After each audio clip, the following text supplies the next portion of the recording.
Wesh les gens, c'est Revive. Bienvenue dans cette première review du dernier batch de Stone Ocean, celui qui couvre donc les épisodes 25 à 38, à savoir le dernier.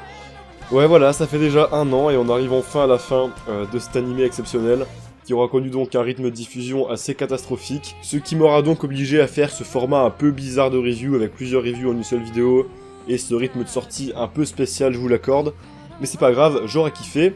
Et donc pour ce dernier batch là, initialement, je comptais tout simplement faire une vidéo avis global sur le batch et même sur l'anime en général, puisque je n'avais absolument pas le temps de faire comme j'avais pu le faire pour le premier et le deuxième batch, à savoir des grosses vidéos où je fais plusieurs reviews dans chacune d'elles, donc où je review plusieurs épisodes dans chacune d'elles. Mais bon, écoutez, j'ai essayé de trouver le temps, j'ai mis en pause ma vidéo sur Yakuza 6, j'ai essayé de faire que ça de mon temps libre. C'est donc dans la sueur que j'essaye de faire ces reviews. Aujourd'hui donc, je vais m'occuper des épisodes 25 à 29. La deuxième review, je reviendrai sur les épisodes 30 à 34. Et pour la dernière donc 35 à 38, tout en faisant du coup le bilan global de Stone Ocean, étant donné que c'est la dernière, voilà, ce sera la sorte de review finale comme je fais à chaque fois, comme j'ai pu faire pour Jojo Lion et comme j'ai pu faire pour Golden Wind. Ça marchera exactement pareil. Donc voilà, j'espère que cette dernière série de reviews avant longtemps, avant Steel Ball Run j'imagine, vous plaira. Je sais pas quand sortiront les deux prochaines pour le coup. Je pourrais pas tenir le rythme d'une par semaine comme j'ai pu le faire pour le deuxième batch. Ça serait juste impossible, déjà estimez-vous heureux d'avoir finalement ces vidéos là alors que je comptais seulement faire la review du truc au global. Bref, pour l'instant on va donc revenir sur les 5 premiers épisodes de ce dernier batch. Mais avant toute chose, il va évidemment falloir que je revienne sur l'opening. Alors on perd pas de temps et on y va.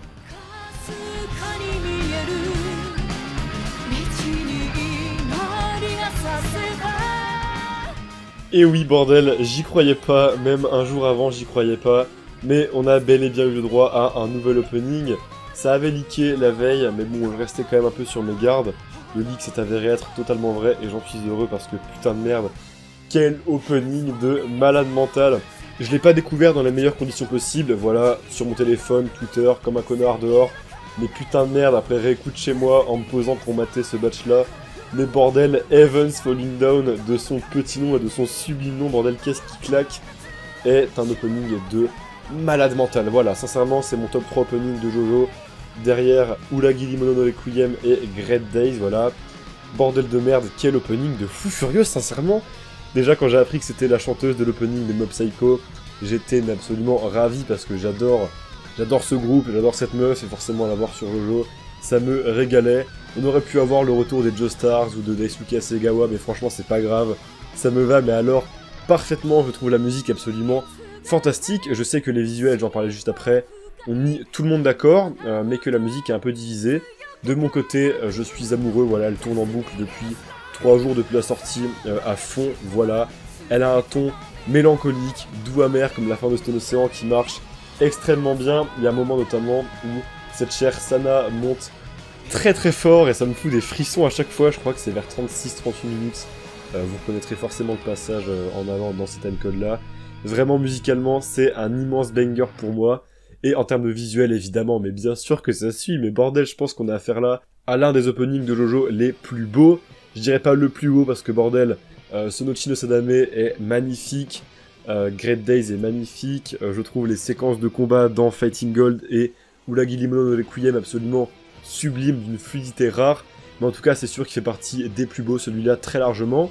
C'est encore une fois animé par Kamikaze Doga, voilà, le symbolisme est fou, on a commencé avec eux, on termine avec eux, mais le symbolisme ne s'arrête pas là, vous l'avez tous vu le symbolisme, vous avez tous vu toutes les refs monumentales qu'il y a aux anciens openings, à commencer par ce Jotaro qui va venir taper Dio avec Star Platinum, mais cette fois-ci qui va venir le terminer, voilà bien sûr.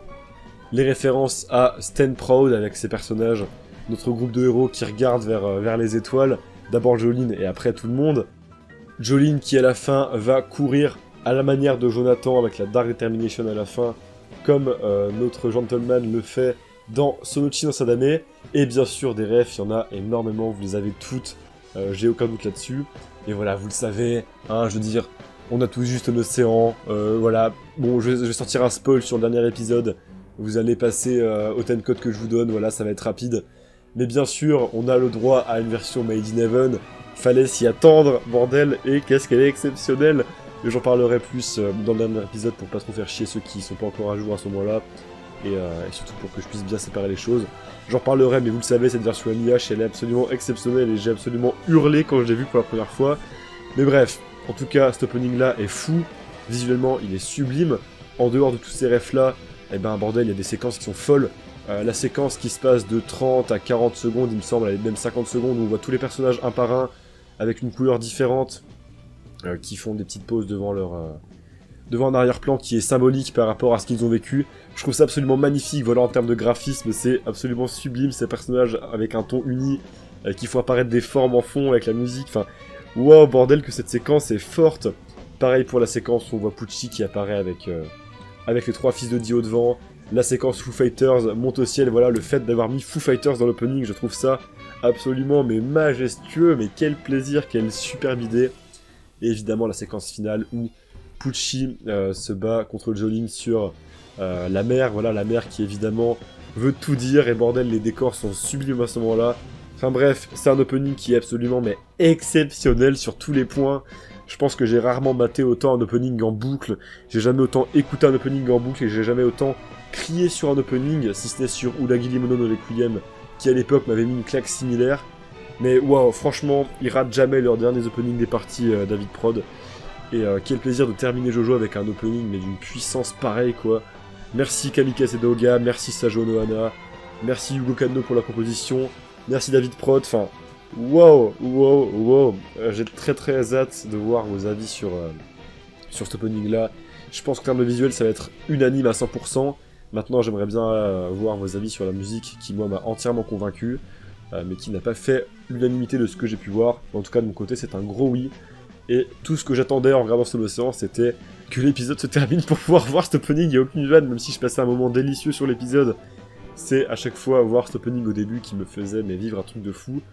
Donc j'en suis très très heureux. Merci pour les travaux, c'est absolument exceptionnel. Et sinon, très vite fait, l'ending, ça reste le même, ça reste Distant Dreamer.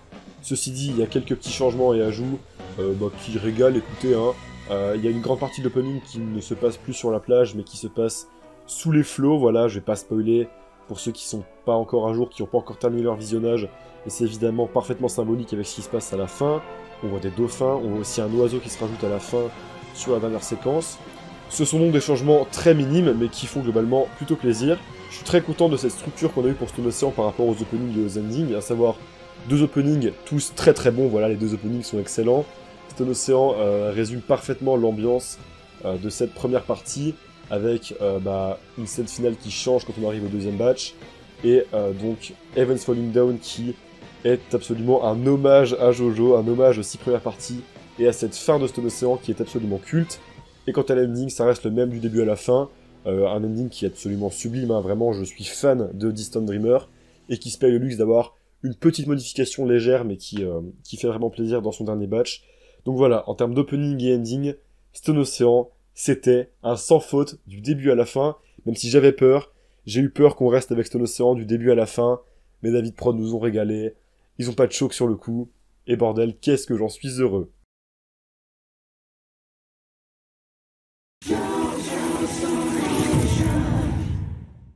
Allez, on commence donc les vrais bails avec le premier épisode de Bohemian Rhapsody, l'épisode 25 donc. Alors Bohemian Rhapsody, c'est un combat que j'aime plutôt bien, voilà, j'aime énormément son concept de on fait vivre les personnages de fiction dans le monde réel, et ils viennent finalement enfermer nos personnages dans une histoire qui va forcément mal se terminer, qui va se terminer comme l'histoire originelle qui est souvent tragique. J'aime énormément ce concept, et évidemment ça fait des années, mais des années que toute la commu Jojo se demande mais comment est-ce que un tel truc qui demande autant de droits d'auteur finalement va réussir à être adapté? Bah écoutez, ça s'est magnifiquement bien passé, fallait s'en douter, c'est la Warner possède quand même pas mal de droits, on a donc plus Spider-Man comme référence mais Batman, ce qui fait totalement sens et c'est vraiment quelque chose auquel il fallait totalement s'attendre. À part ça, bah écoutez, il y a beaucoup d'œuvres, les œuvres principales sont clairement tombées dans le domaine public, hein. Pinocchio, la vieille version de Pinocchio en tout cas, le truc avec les chèvres, là, excusez-moi, je n'ai pas le lore de ce conte-là, le grand méchant loup, le chaperon rouge, tout ça, voilà, évidemment, c'est dans le domaine public, et donc il n'y a pas eu de gros problèmes quant à l'adaptation de Bohemian Rhapsody, une adaptation qui est d'ailleurs absolument excellente, voilà, il va falloir qu'on en parle un petit peu. Mais avant tout, pour ce qui est du nom, Bohemian Ecstatic, bah écoutez, j'ai pas grand chose à vous dire. Je sais pas trop d'où est-ce que ça sort, cette idée de Bohemian en extase, si tu veux. J'ai aucune idée de si c'était comme ça dans les jeux. Je sais même pas s'il y a Bohemian Rhapsody dans les jeux, donc je sais même pas si ça avait été déjà traduit. En tout cas, je trouve ça un peu bizarre comme localisation. Mais voilà, comme j'ai pu le dire, à part ça, c'est une super adaptation de Bohemian Rhapsody. Le premier truc que j'ai adoré, c'est les sound effects hyper cartoonesques. Vraiment, c'est tout droit sorti des Looney Tunes, et je trouve ça vraiment trop bien, c'est parfaitement en accord avec ce qu'est ce stand finalement. Pour rester dans le sound design, tous les seiyuu qui s'occupent des personnages sont extrêmement réussis. Le Pinocchio, il marche super bien. C'est pas dans cet épisode-là, mais c'est pareil pour ce qui va être de la chèvre de Van Gogh, ça marche extrêmement bien, mais ça j'en parlerai dans l'épisode juste après. Et également, l'effet qui est mis sur la voix d'Anasui quand il est divisé, très très cool, il y a une espèce de petite réverb très légère, mais qui fait bien ressentir que son âme est bel et bien séparée de son corps, et donc piégée dans le monde de la fiction. C'est des petits ajouts qui font toujours une petite différence quand même, hein. Le sound design, David Prod, il maîtrise ça. On en parlera beaucoup au cours de ces reviews-là du sound design, parce que vraiment, c'est extrêmement réussi, et ils ont tout donné, David Prod, mais à un niveau inimaginable, donc donc ça me régale. Mis à part ça, il y a pas mal de trucs très très cool qui se passent dans cet épisode-là. Bien sûr, c'est le début du duo Anasui, Weather Report, qui rayonne à l'écran, voilà, ça me régale, j'adore leur dynamique, les deux sont exceptionnels, et je suis juste trop content de les voir enfin, les deux en action, en animé, vraiment, c'est juste trop bien. Pareil, on a l'introduction des trois fils de Dio, enfin en tout cas, on les aperçoit, et c'est surtout Ungalo qui est donc là à apparaître en premier et à être un peu la vedette. Ungalo qui est d'ailleurs vachement plus beau que dans le manga, voilà, on l'avait tous déjà remarqué dans le trailer, mais voilà, il a quand même un peu plus de classe que dans le manga. Il reste très très laid évidemment, mais disons que son visage est un peu plus agréable à regarder, voilà. Et pour ce qui est de son seiyuu, c'est donc Takumi Yamazaki, qui marche très très bien, voilà. Exactement le genre de seiyuu qu'on attendait sur Ungalo. De toute façon, David Prod ne se sont jamais plantés sur les seiyuu, et vous allez voir que ça va encore se confirmer avec les trois réels nouveaux personnages de ce batch, les trois nouveaux antagonistes de ce batch, avec les trois fils de Dio donc, mais j'en reparlerai quand les deux autres seront introduits.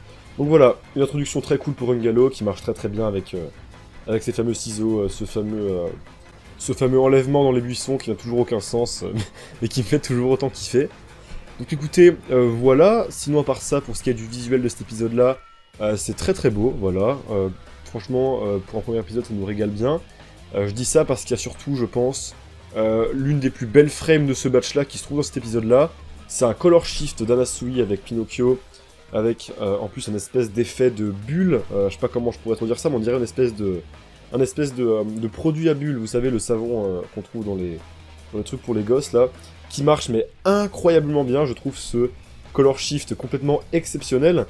Et puis également pour ce qui est des visuels à la fin avec Pinocchio qui est tout défoncé, voilà, qui est bien terrifiant, qui fait peur, avec son seiyuu qui vient parfaitement magnifier le truc. On ressent une putain de menace, et franchement, au niveau des color shifts et des choix de plans, cet épisode-là m'a complètement régalé. Pareil pour le Anasui qui est en train de se faire à moitié écraser sous la voiture, voilà, ce bleu très très froid, ça marche toujours autant. Donc écoutez, voilà, pour un premier épisode de Bohemian Rhapsody, c'est entièrement réussi.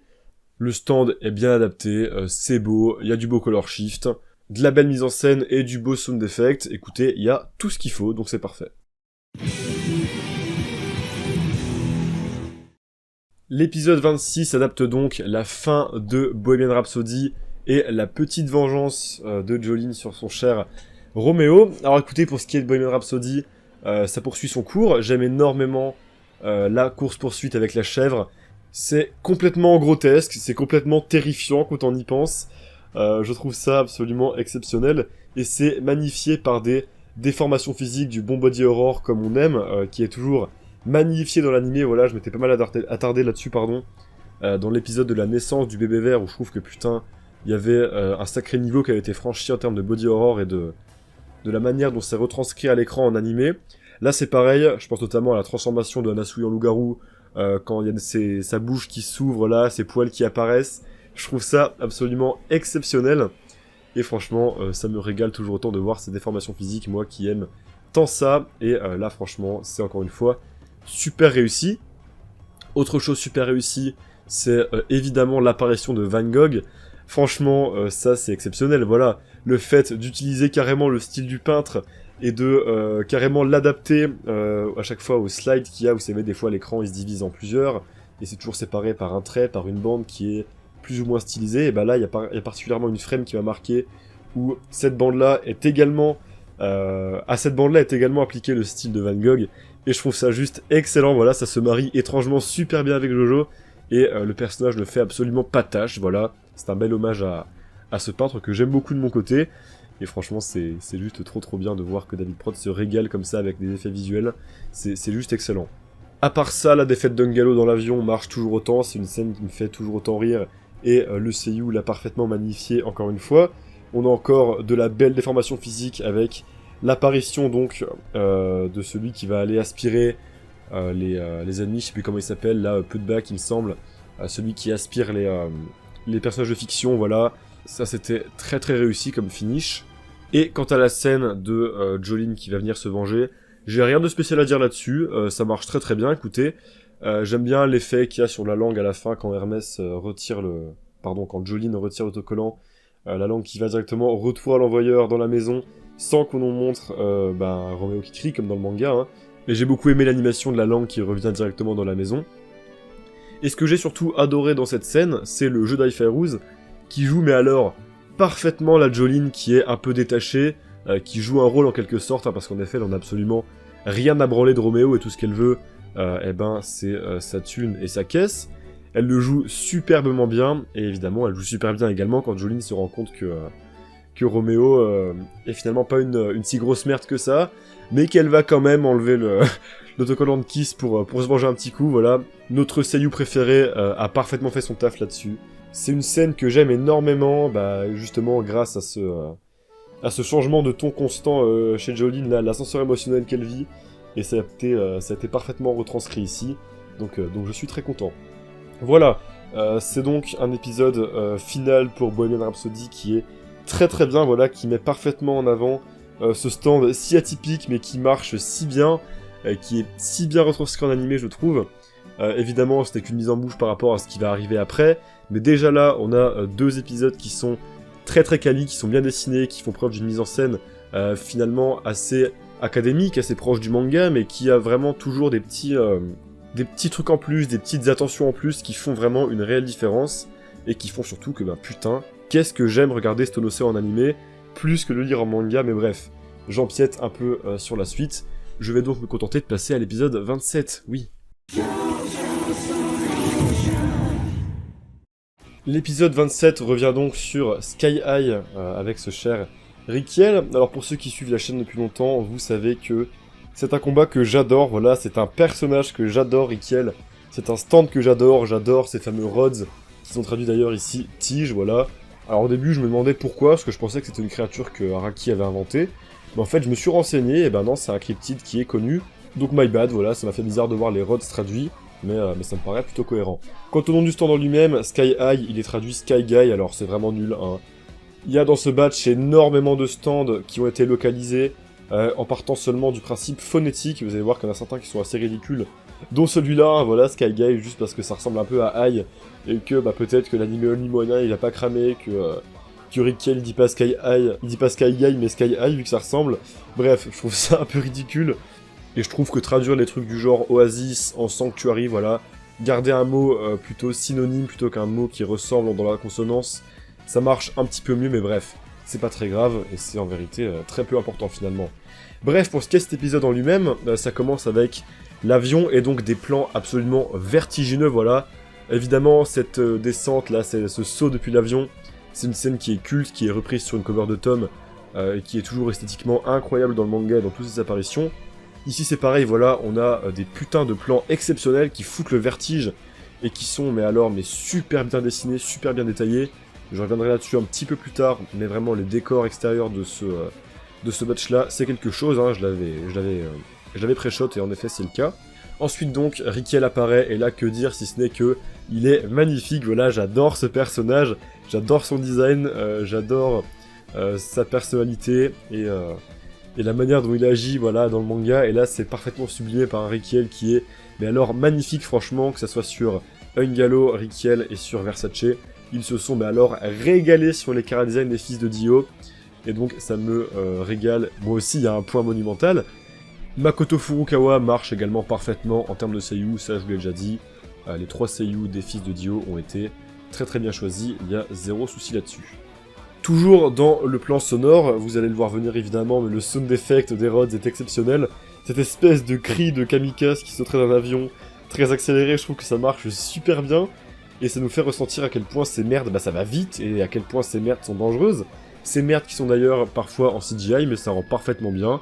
Il y a très peu de CGI qui a été utilisé globalement sur ce match-là. Mais quand c'est le cas, et ben ça marche très bien, voilà. En utiliser sur les Rhodes, c'est absolument cohérent de A à Z, et ça ne pose absolument aucun souci, voilà.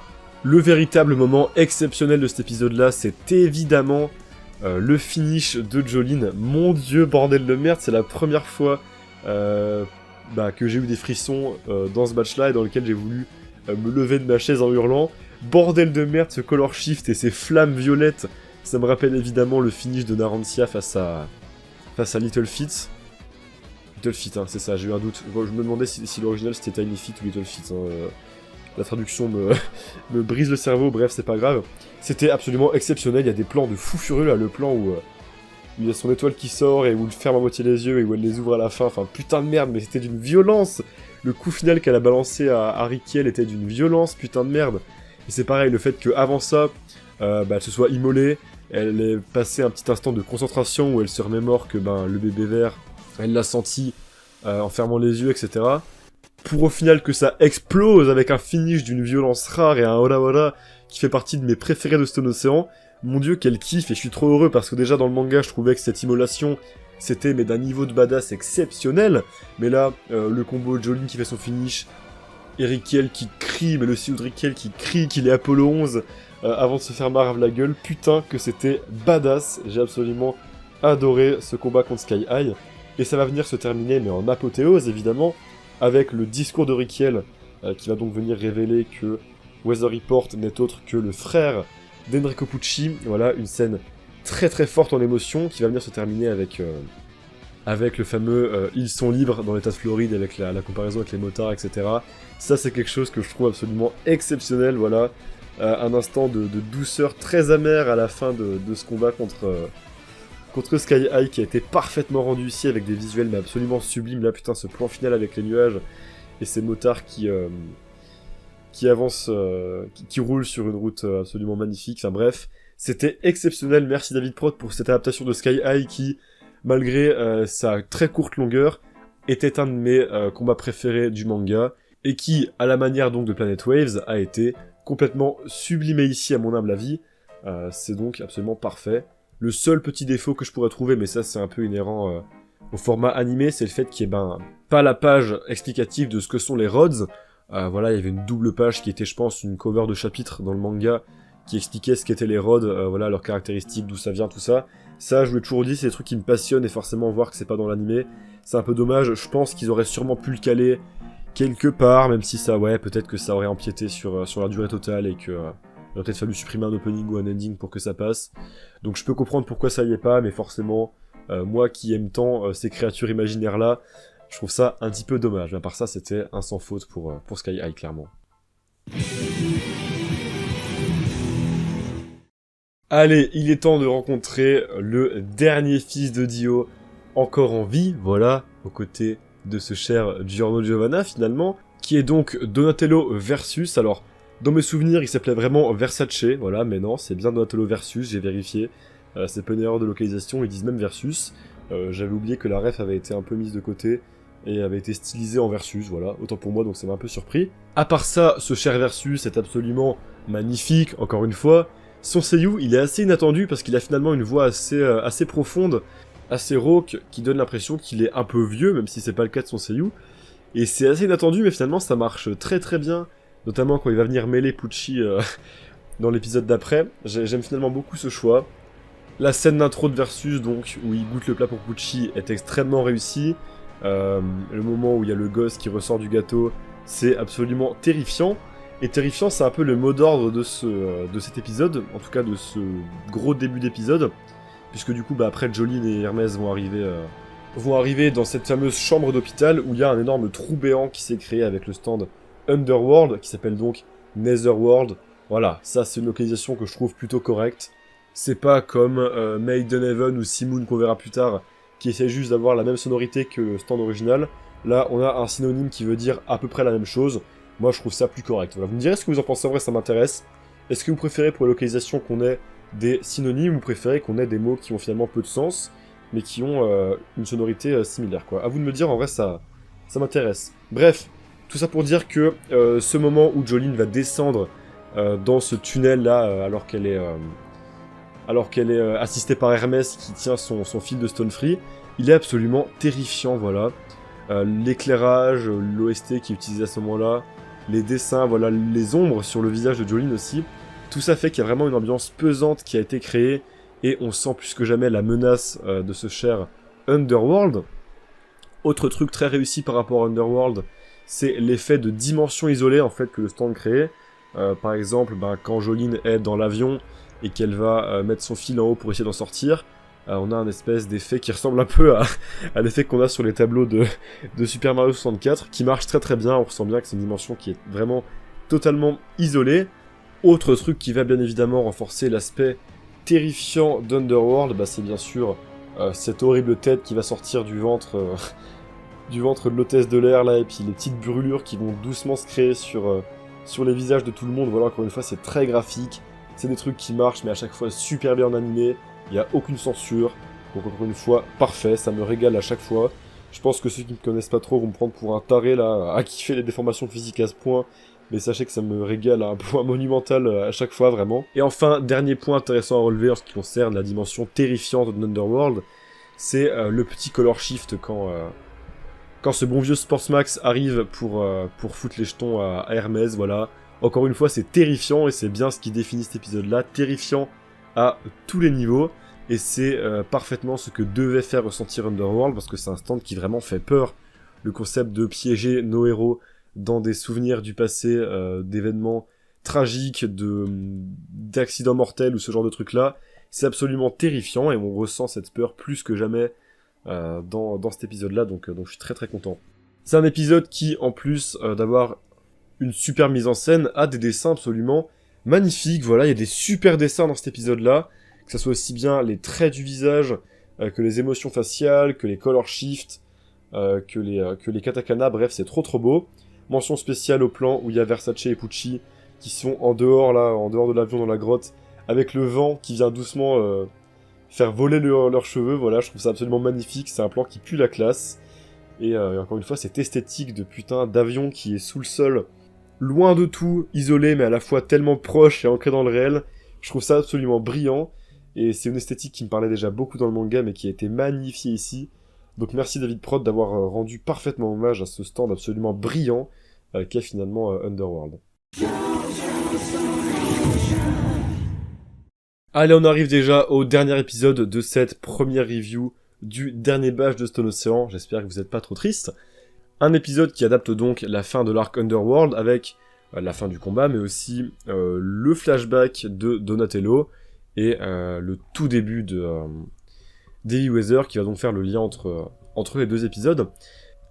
Alors du coup déjà, je tiens à dire que Underworld, le stand en tant que tel, est très beau. Voilà, le stand est magnifique, on le voit particulièrement beaucoup dans cet épisode-là, et il est super beau. Voilà, j'adore ses couleurs, j'adore son design.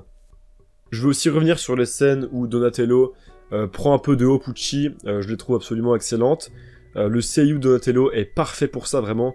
On ressent vraiment super bien le mépris qu'il a pour Pucci, et du coup c'est vraiment très très cool parce que c'est un élément très important qui différencie Versus en fait du reste des fils de Dio qui sont introduits dans Stone Ocean. Les deux autres qui sont carrément en extase devant Pucci, qui l'écoute de A à Z et qui le voit comme une sorte de dieu. Lui qui se rebelle un peu, j'en reparlerai de Donatello vu qu'il a encore un rôle assez important dans Heavy Weather, mais c'est un personnage que j'adore et qui ici crève l'écran. Voilà, je suis très content de voir mon GOAT des 3 fils de Dio de Stone Ocean être aussi beau et autant rayonner dans cet animé. Voilà. Son flashback donc est plutôt cool.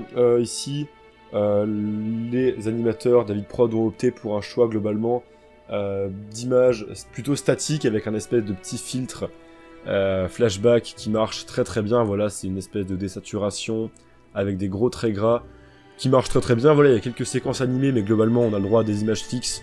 Bon, écoutez, j'ai rien de spécial à dire, ça fait le taf en soi, c'est vraiment le minimum syndical en termes d'animation, et pour un flashback, bon, qui est finalement assez court, moi je dis pourquoi pas, voilà.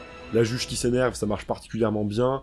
La gueule de Dio en fond, quand il parle de son père, je trouve que ça marche aussi très très bien. Le Dio en question, il est vraiment magnifique lors de ce plan-là. Donc écoutez, j'ai rien de plus à dire sur ce flashback, si ce n'est que, écoutez, ça fait le taf. Il y a quelques scènes qui sont très très cool au sein de ce dernier, mais c'est pas non plus le flashback de l'année, quoi.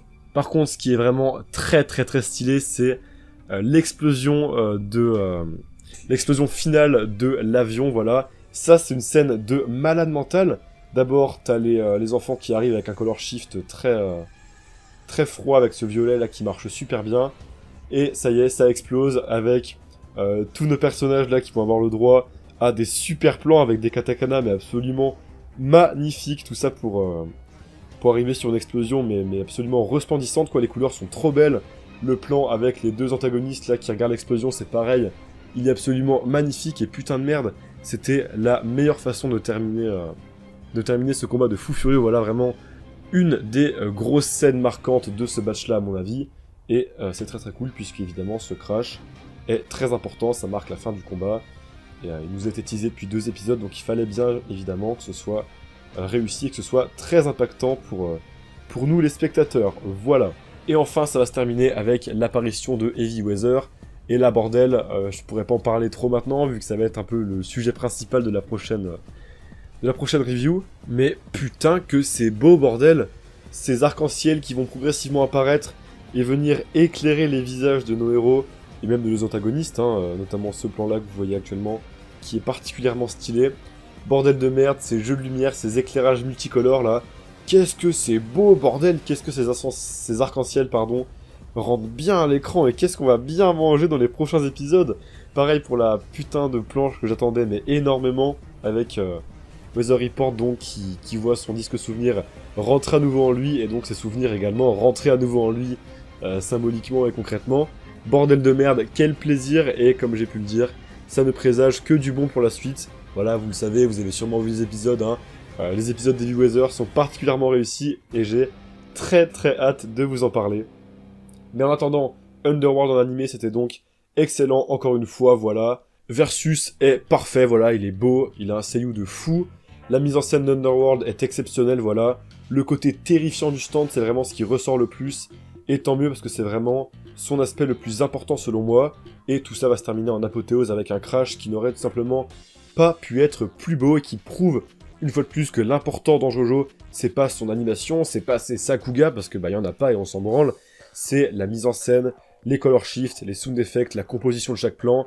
C'est ça qui fait que JoJo est un animé réussi malgré le fait que ne ce soit pas full Sakuga, mais je pense que j'aurai le temps d'en reparler dans la dernière review de Stone Ocean, quand j'en viendrai à parler de l'animé au global, du coup lors de mon avis général sur cette partie en animé. Bref, écoutez, en tout cas, c'est tout ce que j'avais à dire pour cet épisode 29, et pour donc ces 5 premiers épisodes du dernier batch de Stone Ocean.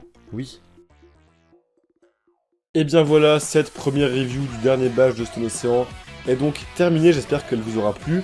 Écoutez, je donne tout de mon côté pour réussir à vous les sortir dans des délais pas trop espacés, voilà. Sachez que malgré tout, je le fais par plaisir, évidemment. Qu'est-ce que ça me régale de parler d'un animé aussi réussi, voilà. J'ai dit que j'allais aller au bout de Stone Ocean, j'ai toujours dit, alors je tiendrai parole, même si ça doit se faire en sacrifiant pas mal de choses à côté. C'est pas grave, ça me fait plaisir, et si ça vous fait plaisir, tant mieux. Voilà, j'ai donc très hâte de voir vos avis sur ces 5 premiers épisodes et donc sur la review en commentaire. N'hésitez pas à la partager partout, ça donne de la force, une force monumentale, vous n'imaginez pas à quel point. Et donc je vous donne rendez-vous, je ne sais pas quand, voilà, pour la deuxième review de ce dernier batch. Je vais essayer de faire en sorte que ça sorte pas trop tard, je pense que vous pouvez compter sur moi, mais je vais pas vous donner de date, à tout moment ça sort la semaine prochaine, ça sort le week-end prochain, comme j'ai pu le faire pour le deuxième batch. Mais je vous garantis rien, voilà, je vous sors rien d'officiel. J'espère que je réussirai à faire ça, sinon bah écoutez, vous attendrez un peu plus longtemps, mais soyez sûr que je vais tout faire de mon côté pour vous sortir ça le plus vite possible. Bref, allez, je vous souhaite une bonne soirée, une bonne journée, ce que tu veux. Si vous n'avez pas encore terminé votre visionnage, Profitez bien, voilà, je suis en dépression depuis que c'est terminé. J'avais pas envie que ça s'arrête, bordel. Donc prenez votre temps, voilà. Soyez quand même à jour pour la prochaine review, bien sûr, c'est important. Mais bref, kiffez, profitez, c'est un truc de fou ce qu'on a le droit là, on vit un truc de malade mental. Et il faut bien s'en rendre compte. Allez, je vous retiens pas plus, la passion de Jojo est forte, elle n'a jamais été aussi forte. Et c'est dans ces moments-là qu'il faut se rappeler que Jojo, c'est quand même vachement bien, putain de merde.